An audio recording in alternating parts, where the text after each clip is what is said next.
Welcome to Digha Baleshwar part 3। आपण मैंने part 1 part 2 देखि सारी बर्तमान पार्ट 3 देखु।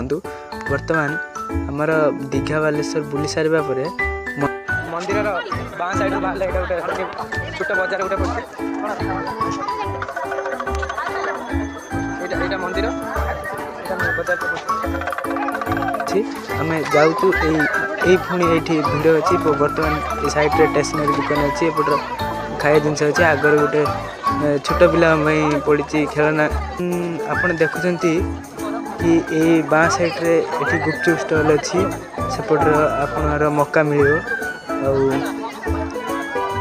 एपटर ये पानी मोटर अच्छी 100 टका नाखे किलो गोटा ये खेलना दुकान अच्छी।